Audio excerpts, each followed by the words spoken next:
Bonjour les amis, petite vidéo du jardin en ce 8 juillet très ensoleillé. Voilà, je vais vous faire voir un peu l'avancement des choses. Allez, c'est parti. Voilà. Donc là on rentre dans le petit jardinet avec les pieds de tomates. Bon, il y a un peu de toutes sortes, hein. J'avais trop de pieds cette année, donc je me suis permis d'en mettre un peu partout. Quand vous avez trop de pieds comme ça, ne les jetez pas, mettez-les dans n'importe quoi, ce que vous avez. Vous voyez, les vieilles jardinières qui restaient des suspensions là. Et puis bah voilà quoi.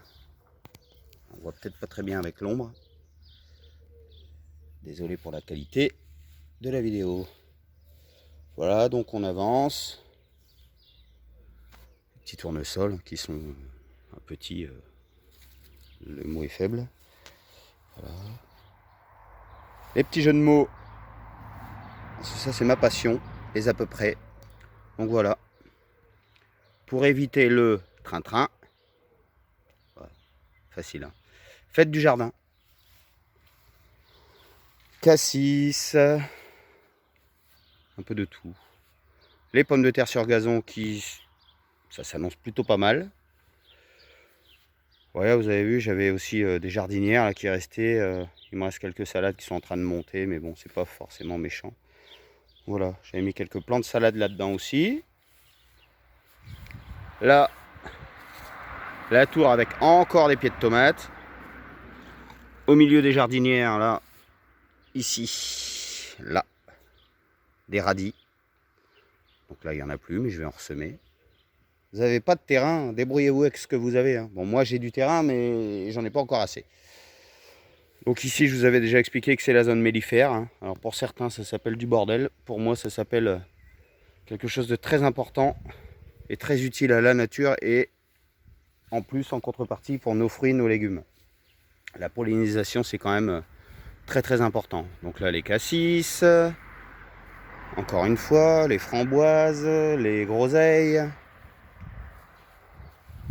la petite serre, où il fait très très chaud.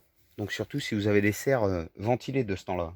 Parce que sinon, vous allez choper de la condensation, vous voyez là. Cette condensation-là, après, elle tombe sur les pieds de tomates. Et c'est comme ça qu'on chope les maladies. Bon, vous voyez, j'ai encore un peu de travail parce que je voudrais... Moi, j'évite vraiment que ça touche les bâches de la serre. Parce que, justement, comme je viens de vous dire, ça peut aider à ce fameux champignon qui nous emmerde tous. Et ben, donc, quand on peut éviter, on fait tout pour l'éviter. Vous voyez, un petit peu de tout, hein. Les aubergines qui se présentent plutôt pas mal, les poivrons, les tomates bananes là dans le coin. Vous voyez. Bon, je vais pas énumérer tout ce qu'on a, hein, parce que ça va être trop long comme vidéo. Donc on va faire simple et rapide. Bon, vous voyez, tout se présente bien.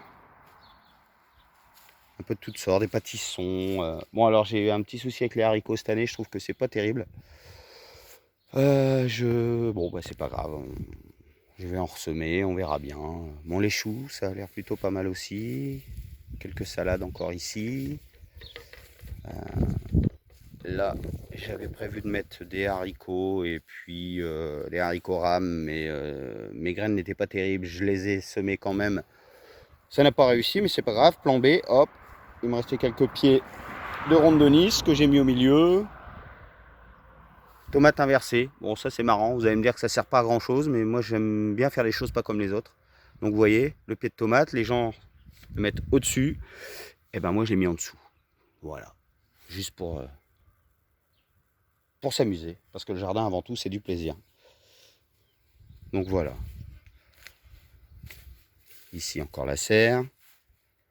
C'est un peu plus retardé mais c'est normal. Je les ai décalés pour pas avoir toutes les tomates en même temps. Alors comme je vous avais déjà expliqué, hein, cette serre-là, c'était le trampoline des enfants. Avec un petit peu de jugeote. Et, et très peu de coups surtout, parce que c'est que de la récup. Et ben voilà, vous faites une serre où vous mettez 15 pieds. Et voilà. Tout ce que vous pouvez utiliser, vous l'utilisez.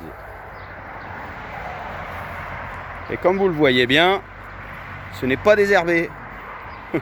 C'est le bordel, mais c'est pas grave. Les betteraves, alors j'en ai mis très peu là-bas parce que ici je vais quand même un petit peu nettoyer. Il y a un minimum à faire là pour le coup parce que j'avais enlevé la paille.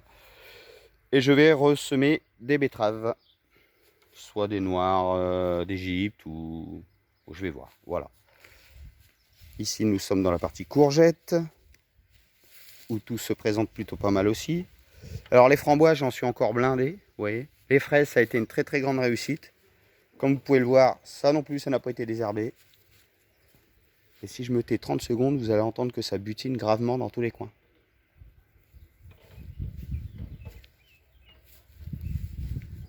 Voilà. Les concombres. Pour éviter de les ramasser et pour que ça reste propre, et ben regardez, un bout de grillage. Ici, un sommier. 3 piquets, un sommier. Les concombres montent. Ça monte et vous n'aurez plus qu'à cueillir sans vous abaisser. Voilà. Et je vais juste finir par un petit clin d'œil à mon amie Lydie qui, j'espère que je marche pas trop vite, j'ai pas envie de vous donner la nausée. Voilà. Mon amie Lydie, alors là c'est face au soleil, je sais pas si vous allez bien le voir. Bref, le jardin de GG. Regardez ça, si c'est pas mignon ça. Voilà les amis, à très vite et surtout n'oubliez pas de partager ma vidéo. Si vous avez des questions, n'hésitez pas. Et puis on se tient au courant pour la suite. Bisous bisous, ciao ciao les permapotes.